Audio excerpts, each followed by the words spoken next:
Good evening, everyone, and welcome to our Mayor and City Council of Laurel work session meeting. I will now call our meeting to order. It is 6 p.m. And for our agenda today, we have one resolution and 3 bid recommendations.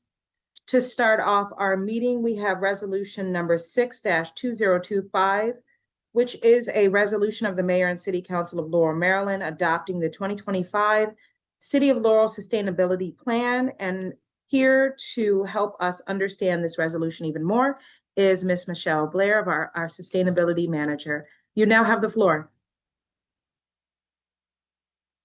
I think you're muted. Yeah, thank you very much. You're welcome. Thank you. So I hope that the city is very proud of the sustainability plan. It was a long time in coming to conclusion, but the plan itself is broken out into 2 sections.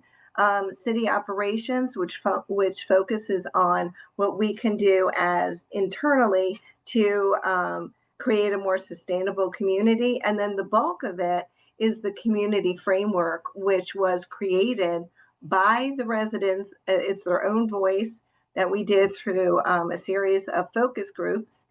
And this is what they came up with their vision of sustainability is. We updated the plan. We didn't change, the substance didn't change from the first one you may have seen, but we improved the layout, made it more accessible, readable, easier to follow for residents so they can track their input and then where we're going for the future. So it is a roadmap. It's a living document. That's how we see it. The Sustainability Action Group, which is a group of volunteers, are now working on the pillars and the community actions along with the city.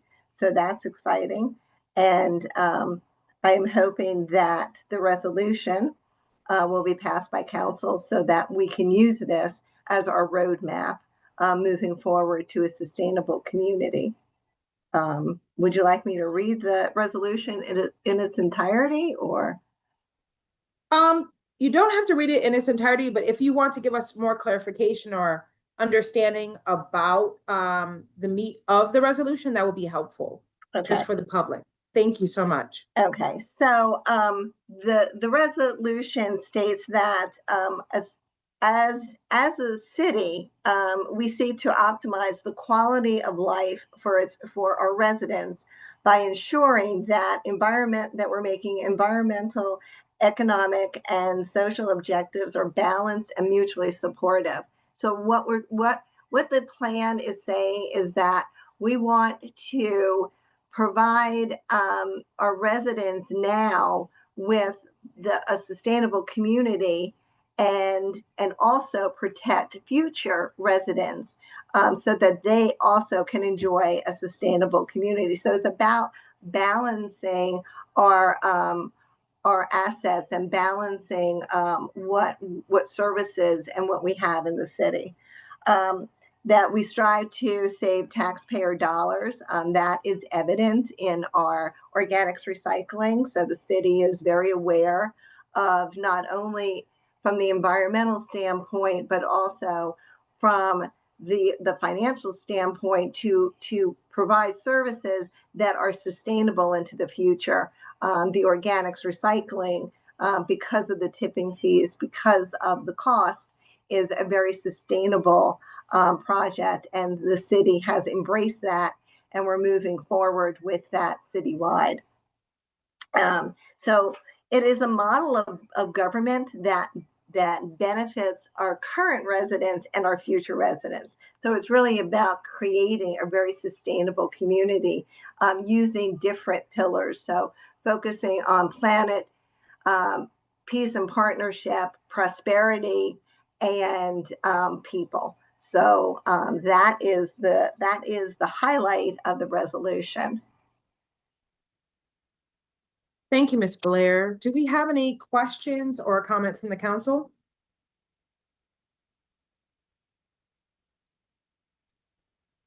Councilmember Mills, please proceed. Yeah. Good evening, everybody. Good evening, Ms. Blair. So just sharing I want to give you a photo real quick. Do you see that there, Miss Blair?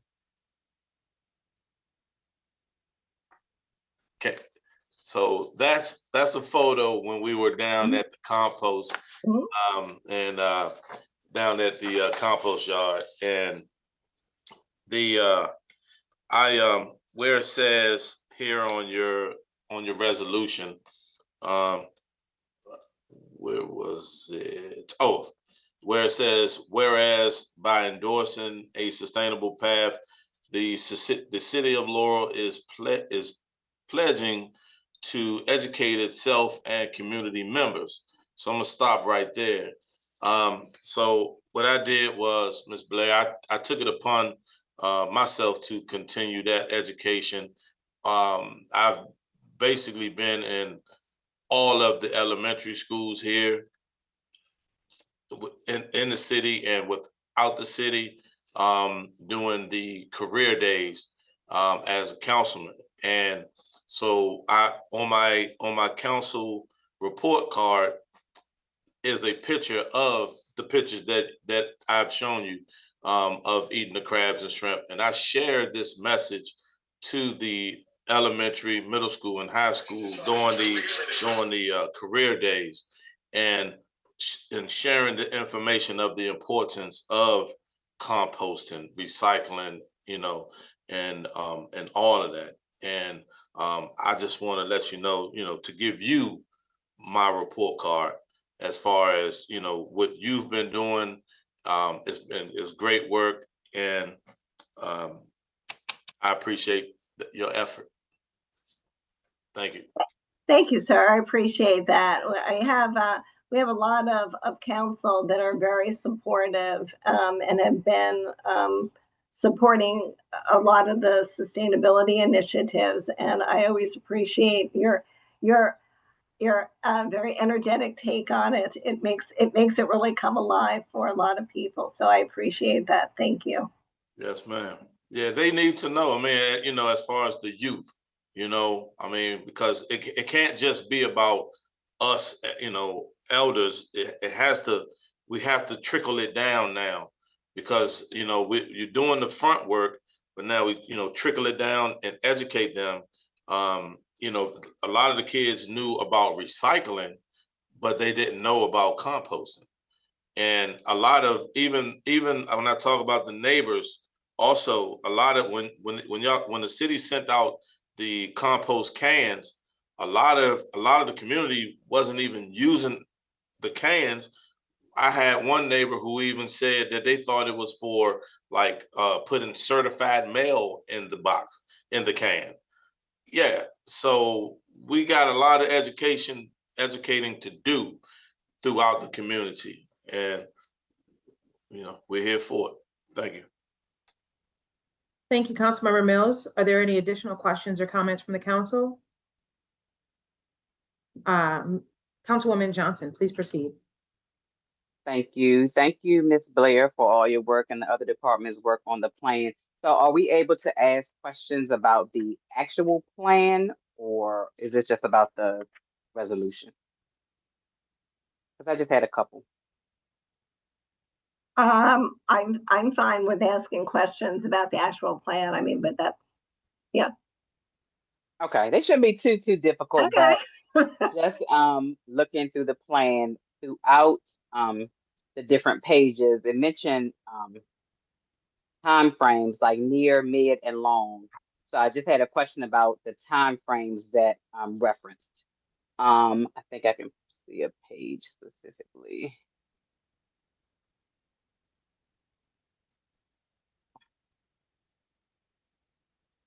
So you're looking at the operations side of it.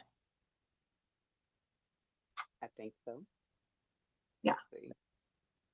So do you know what those time frames reference? Like what would be considered near, mid, and long term? So so for right now, I mean, it does vary depending on what initiative it is, because some of them we're already actually doing now, if you're talking about the operational plan. So what we're talking about is near would be within this fiscal year or sooner. Again, so some of we're already, we received the technical assistant grant from MEA to do the evaluation of retrofitting or adding solar panels to the buildings. So that initiative has already been started. So that's a very near initiative. Now to add the panels to the building would be the second part. So that would be kind of a mid, which we anticipate at the end of this fiscal year going into the next one. And then long term would be something like converting our city fleet into electric or electric hybrid vehicles. So that would be a much longer, because it would be a much slower rollout. Another example is something that would be a near term that's in like looking under buildings and facilities, is to get motion sensors for the lights in the offices, so that so that we can reduce our energy usage. And that again, Director Bailey's groups, I mean, they can start on it, but then we would phase it in. It wouldn't be something. So does that make sense of how we did like mid? So there's low hanging fruit that is the near term, because we want to show not only ourselves but our residents that we're making progress, that we're moving that needle. So we deliberately looked at things like, what can we do near term, which is within this fiscal year certainly, and then what's going to take a little bit longer, and then what's long term. And I think some of it will change over time, depending on funding, depending on a lot of different pieces. So that makes sense. So now make sure why you didn't have like specific dates. That makes perfect sense. Thank you. And then on the funding piece, so I noticed within the different initiatives, there's a lot of funds and grants that are mentioned. Are there any plans or plan B? Are we aware of any way to, if we don't get those funds or those grants, how would these initiatives be funded? Or is that just, like, how do we think about that? So honestly, so when we're looking at funding, and we're looking at, and one of the things is the organics recycling program. So right now, our tipping fees at Brown Station, effective July 1, will go up to $85 a ton. AG's, I've heard, is about $113 a ton. To take the organics to the county processing facility that Mr. Mills was showing the picture of, and that you were at, okay, that's $25 a ton. So there is that cost benefit. And what we're hoping to see is, when we solarize some of the buildings, when we maybe have microgrids to offset some of the energy for the EV vehicles. When we see our tipping fees in trash go down, they're never going to get to zero, but there's going to be enough of a variance, and that we anticipate we'll be able to move those funds and fund other projects. A lot of, obviously, what we're looking at is, a reduction of the cost of government, in our operations. So the lights, the lights that the motion sensor lights, that is something that's very simple. It does have a little bit of cost. The other thing that we looked at was how we evaluate the energy, what is using the most energy, and working with IT of, how we can not power down, but how we can reduce the energy that our computers are using, and other things like that. So it's little changes, but we think that it will get us through at least the grants, the higher funding issues that are well beyond city and state, county and state. So we think that we'll be able to weather that storm until something changes, and then the grants start coming through.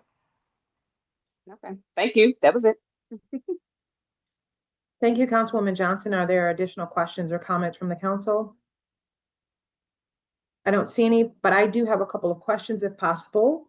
First, thank you for your work on this. I know that we had an opportunity to meet a lot of the residents that participated and just friends of the city of Laurel. And they were very excited about being able to participate. I love the fact that they were so engaged and had the ability to lead different teams and really brainstorm together about the future of our city, especially regarding the sustainability. I've had the opportunity and the pleasure not only to serve with my council member Cole prior to me being elected, but with Mike Les, former Mike Les as well, for the Environmental Affairs Committee. So I know that a lot of these topics have been discussed for quite some time. So it's exciting to see it come into fruition and just to see it moving forward. So first, thank you for that.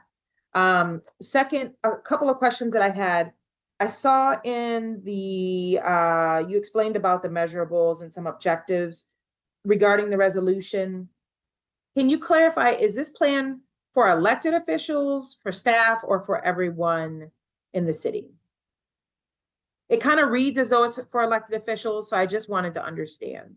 Well, I think that the resolution is your voice as elected officials and the administration supporting this roadmap and saying this is what we want to follow as a city, as the voice of the residents, because this is what they have put together to create a long-term sustainable community. So that's how I interpret it.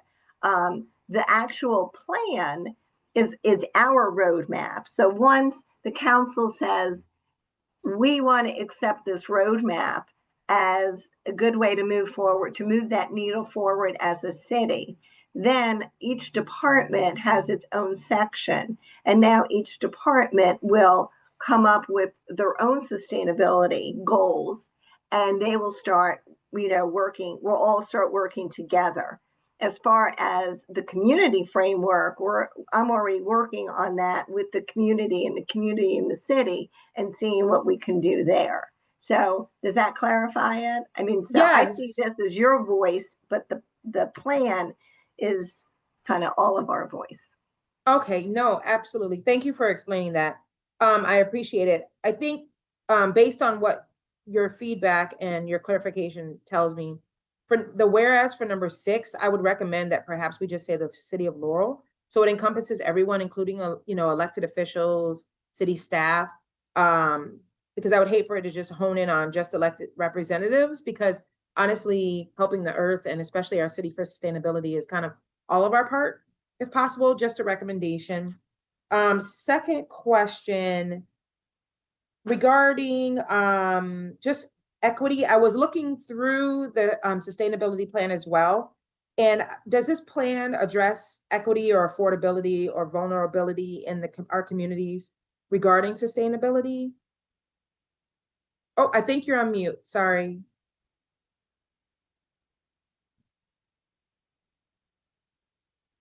Yeah, I mute myself because I have a puppy who sometimes gets mouthy, so I don't want I don't want Sasha to feel that she can add to the meeting. So in the community section, the community framework, which is really the bulk of it, we do address in the people under the people pillar, especially about equity, especially about making sure that the entire community is served in the best way possible. Everything, and really, we're looking at in the community framework. This is coming from the community and the action group now is what is the best way to do that. So if you look at, skipping past planet is under next steps and peace and partnership. And people, working with the multi-service center. So prosperity is we're talking about affordable housing. So that will bring in ECD and our developers. So where the equity and the diversity and reaching out to all residents is really in the community framework, which is community, city, and then city. So that's kind of like what the community expects us to do. So that's our roadmap directly from the community. Okay. If Yeah. possible, I noticed that the different Ps kind of were interweaved into the resolution. I just didn't see that people piece kind of interweave with the Okay. equity. So if you happen to be able to kind of add that in either as a whereas or perhaps in one of the sentences, that would be great, just as a recommendation. And I did notice that just to confirm, there will be an update to the council on an annual basis regarding the sustainability efforts and the progress? Yes. Okay. And that's going to be from the city administrator? I will provide the city administrator, and I keep her up to date as on the progress, but there will be a formal report of our progress. Okay. And I mean, I keep her up to date, almost like quarterly at least, especially on big projects. But I can tell you that internationally, our sustainability plan has now had there's a podcast talking about how unique our sustainability plan is. And so we've gotten feedback from that. So that's kind of cool. The Sustainability Action Group, the volunteers, they're really excited. And so they're already doing their outreach. So we're really making a lot of progress. Yeah, an annual report will be submitted to the city administrator.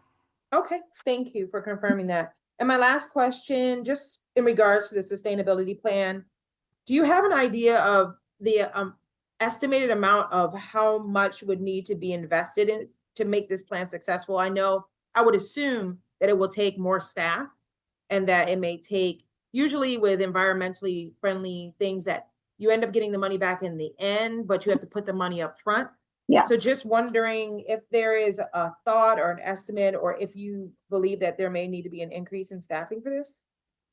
For which group? For me, for sustainability? No, I would say, I guess for the phase one, I would assume it's probably in phases, as you shared with Councilwoman Johnson. So like for phase one, do you have an idea, or do you anticipate that you would need additional staffing for that, or will there be an increase in how much will be spent? Because I think what Councilwoman Johnson mentioned, which makes sense, the grants are a little bit on and off right now. Mhm.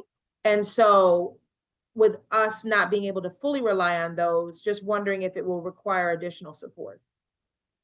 So I don't, certainly not in this fiscal year, because again, if you're looking at how we separated it out, a lot of the initiatives are already underway. So the money has already been committed. Some of it is just upgrades as we upgrade systems, as we upgrade, again, something as simple as the motion sensor lights, as things have to be, then it's done, it's phased in over, it's not like all at once. So it's not that much of a burden on any one department.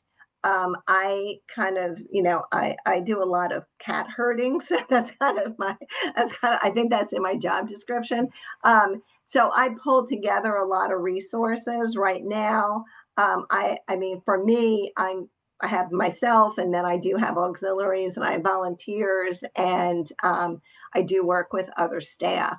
So I think the short answer is, right now for this new fiscal year coming up, I'm always looking for grants, and I'm looking specifically for grants for people grants, as opposed to,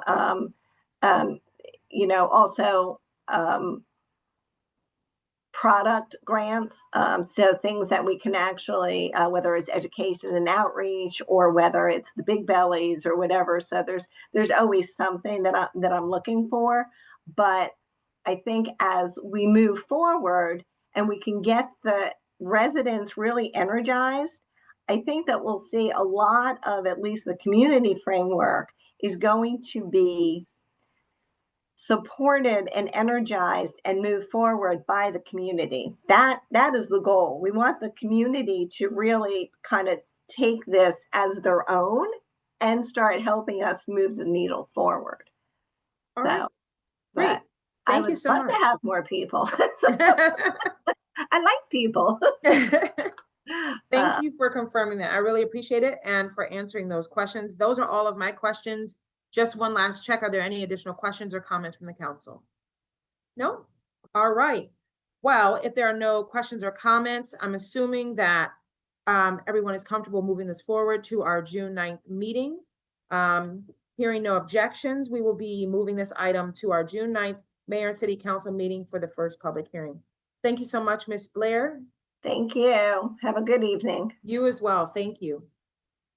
Moving to our next agenda item, number 3, we have a bid recommendation for Van Dusen Road Improvement Project Phase 3 Engineering Services. And tonight we have our Acting Director of Public Works, Mr. Tommy Helms. Please feel free to go forward, and you now have the floor. Thank you. Good evening, Mayor Sidnor, Council President Clark, and Laurel City Council members. The Department of Public Works is seeking approval to obtain engineering services for the design to resurface the roadway that is currently aging on Van Dusen Road from 198 to Old Sandy Spring Road.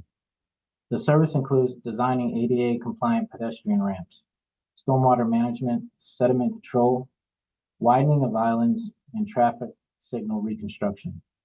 The Department of Public Works requested a pricing proposal from 3 of the city's on-call consulting firms for this project. The engineering bidding results from this, the city received are as follows. EBA Engineering, $68,422. KCI Technologies, $105,055. Century Engineering, $140,534. It is recommended that the project be awarded to EBA Engineering based on their submitted proposal in the amount of $68,422. Funding is available through the adopted FY25 Capital Improvement Program, Van Dusen Road Improvements. Thank you. Now I'm open for any questions. Thank you, Director Helms. Are there any questions or comments from the council regarding the Van Dusen Road Improvement Project Phase 3? I don't see any question. Oh, Councilwoman Johnson, please feel free to proceed. So funny, this what happened when we got time on our hands. I'm sorry. So I haven't seen the name EBA Engineering before. Have we used them for any other projects? Correct. We use them a lot. A lot, really? Okay, let me go do my homework. Okay. That was the only one question I had. Thank you. Thank you, Councilwoman Johnson. Councilmember Mills, please feel free to proceed. Yes. So, Mr. Helms, is there any like roundabouts that would be proposed for Van Dusen? No, not at this time. No, I was just wondering at that first light. I don't know, coming off of 198, that first light where the traffic is always backed up right there, right there in front of what is that, north? Yeah, that's the north side. And right there at that light, like you have it's only one community, one light right there, and the traffic is going out of the townhomes, either left or right. And so I was just wondering, you know, if there was maybe like a roundabout, whereas though instead of having the light right there, the neighbors there could just kind of fall in with the flow of traffic right there. Yeah, right now at this time, there's no traffic signals proposed over there, but we are upgrading all the signals to mast arms. Okay. Instead of span wires. Oh, okay. All right. Thank you, sir. Thank you, Councilmember Mills. I don't see any additional questions. Director Helms, I do have a question. Do you mind just giving additional information on the stormwater management upgrades that might occur during this project? So for phase 3, it's not as complex as the other phases.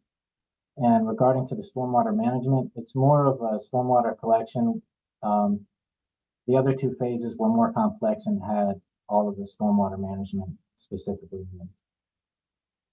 Okay, thank you. I know I've seen in some other cities just traveling through the DMV, a lot of stormwater management. They have usually like some signs on either the poles or on the actual drainage collection area regarding stormwater. I didn't know if that was something that we were planning on implementing at any time. For signage about, So there's been like signage about stormwater, either education or QR codes that people can scan if they needed to submit something or had additional questions for the city. I know that during the storms, Ellicott City definitely gets hit hard, but sometimes it gets a little close to this area. Is there any website page that we provide educational information on as well? the only thing that I could mention is that during COVID, we installed a lot of stormwater filters on all the storm drains, which gives the community like responsibility to, if they choose to report and engage these storm drains that might have sediment in them, trash, and a picture says 1,000 words where they don't even have to put their name or email. They could just snap a photo of it, scan the QR code, and it comes directly to us, pings it on a map, and we see it blinking, and we can respond to it that day. Okay, great. Thank you so much. That was all of my questions. I don't see any additional questions from our council members. If there are no questions, no comments, and no objections, this item will be placed on the agenda for our June 9th Mayor and City Council meeting, which will occur at 6 p.m.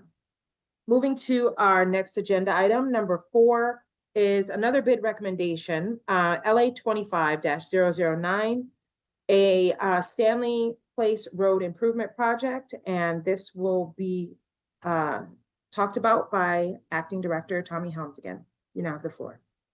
Thank you. The Department of Public Works is requesting approval for awarding the contract for Stanley Place Road Improvement Project, LA 25-009. This project encompasses essential infrastructure enhancements along the entirety of Stanley Place with pavement rehabilitation and the replacement of concrete components. The specific scope of work includes the removal of existing flush concrete sidewalks and curbs to facilitate the construction of now raised curb and gutter systems, as well as sidewalks, thereby improving stormwater management throughout the street. Additionally, the project involves resurfacing the roadway with new bituminous asphalt and installing new thermoplastic stop bars and crosswalks at each end of the street to enhance pedestrian safety. The Department of Public Works has solicited public bids for this project, resulting in the receipt of 11 submissions.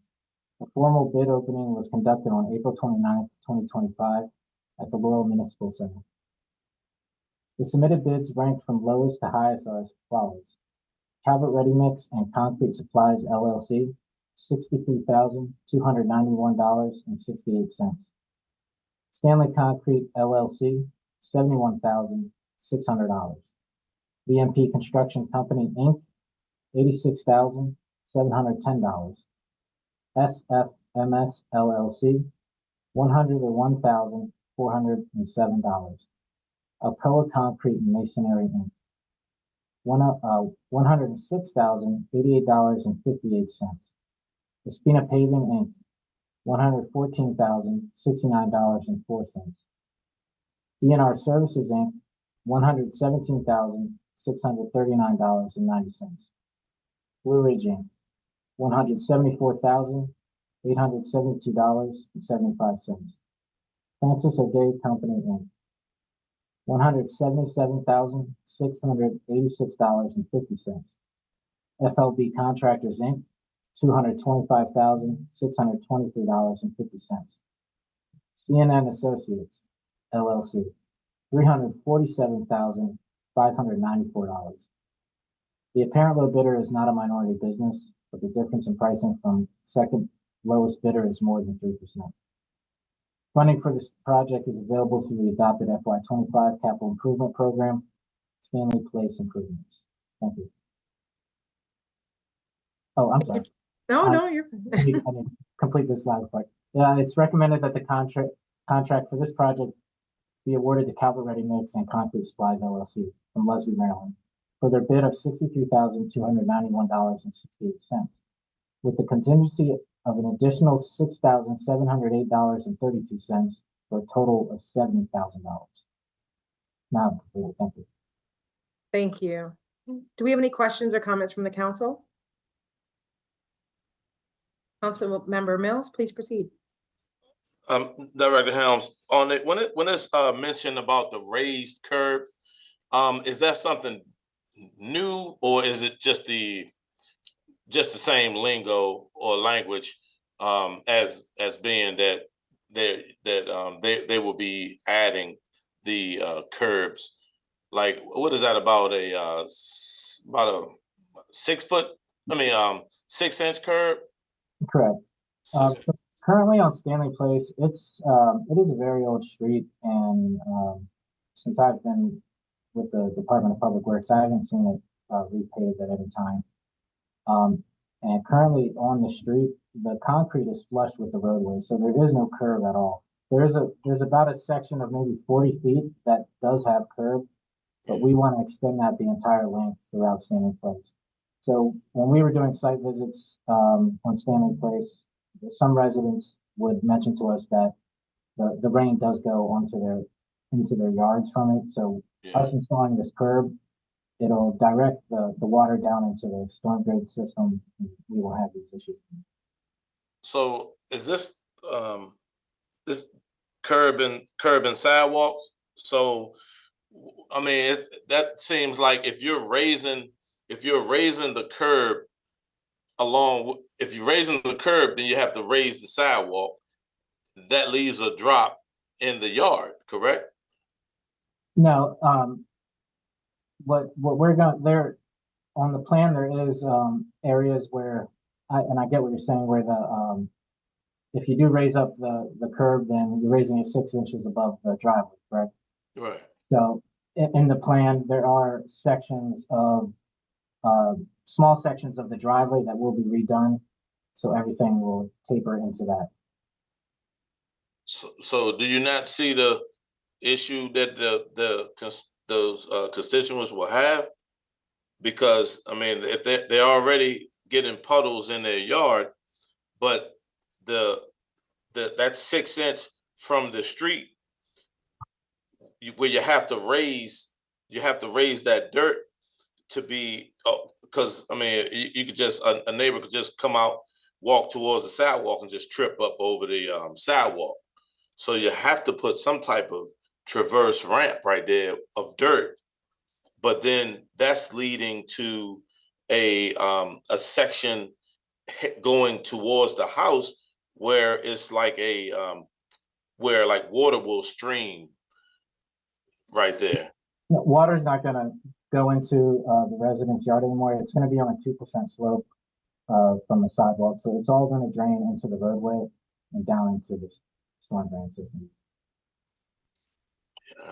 I have to see that. I mean, because I remember home in Bowie when I was younger, there was because of the way the yard was going from the woods to the house, there was like a little gully area right there in the middle of the yard, and when it rained real heavy, water just flowed through that property. And so that's what I envision.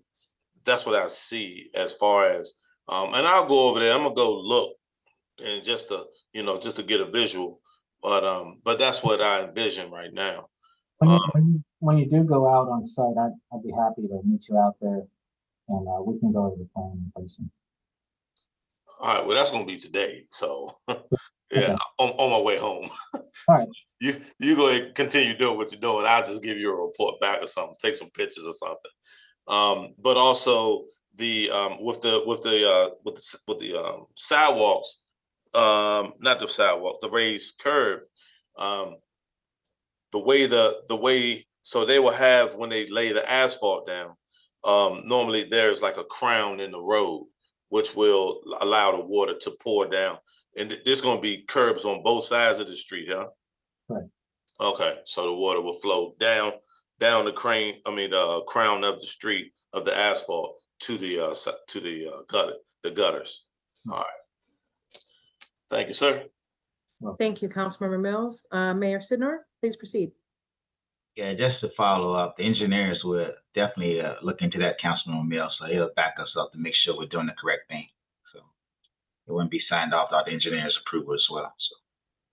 Yeah, what they'll be signing off is the work that's right here in black and white.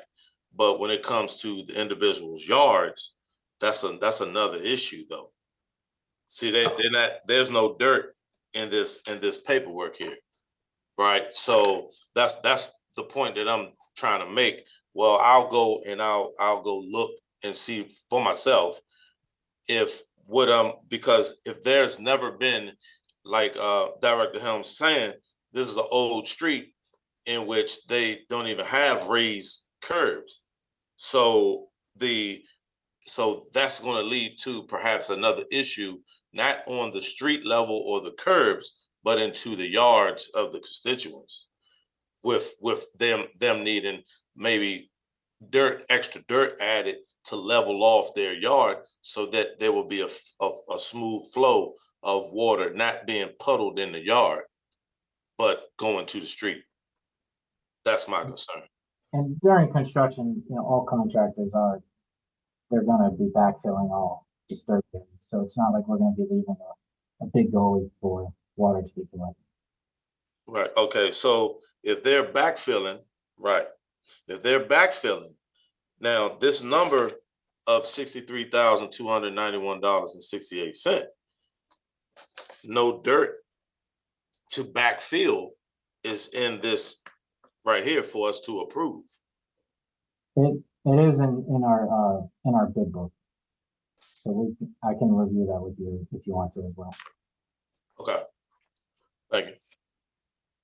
Thank you, Mayor Sidnor. Councilmember Mills. Are there any additional questions or comments from the council?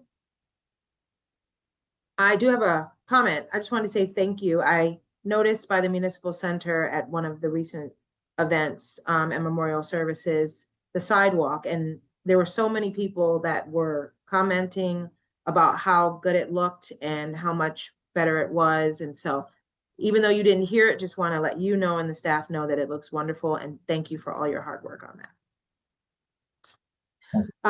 That's the only comment that I have in regards to this bid recommendation. Seeing that there are no additional council members that have questions, comments, or an objection regarding moving this forward. Can I add to that, since you brought up that sidewalk? Now the work is good. I'm gonna use that as an example real quick. Where the rail, right there at the beginning of the sidewalk from the municipal building, where that sidewalk, the new concrete, where they put the rail at, right? That handrail right there. So you'll see there's a drop right there instead of adding the dirt, instead of adding backfill in that area right there. So that's my point. That's my point. Okay. Beyond, I'd like to meet you out on site on Stanley Place if you have a moment. Yeah, I could just head out there like once we finish up. Okay. All right. Great, thank you. So moving forward, since there are no additional questions or comments from the council, we will be moving this agenda item to our June 9th meeting. Thank you, Director Helms. We appreciate you answering our questions. Moving to agenda item number 5, we have a bid recommendation to purchase ammunition, a request from the Laurel Police Department to purchase ammunition for fiscal year 2026 to be used in accordance with the training standards of the Maryland Police and Correctional Training Commission and this department. Chief Hamill, you now have the floor. Thank you very much. Good evening, Council President Clark, City Council members, and Mayor Sidnor. So the Laurel Police Department is respectfully requesting permission to purchase ammunition for fiscal year 2026 to be used with the training standards of the Maryland Police and Correctional Training Commission, as well as our department. Excuse me. We'll be writing the Maryland State Contract 001 B Baker 9400284 for this purchase through the gun shop.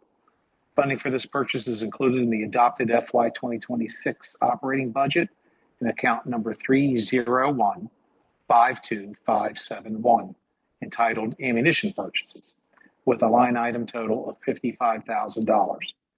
It is respectfully recommended that the mayor and city council approve the purchase of the ammunition in the amount of $55,000 through that Maryland State contract I referenced, with the pricing through the gun shop. And I'm available, as is the deputy, for any questions. Thank you, Chief Hamill. Are there any questions or comments from the council regarding this bid recommendation for the purchase of ammunition? Seeing that there are no questions or comments from the council, thank you, Chief Hamill. We will now move this bid recommendation to our June 9th agenda for discussion and possible action. With no further items for us to go over, we hope that you have a wonderful week, that we see you at our next events.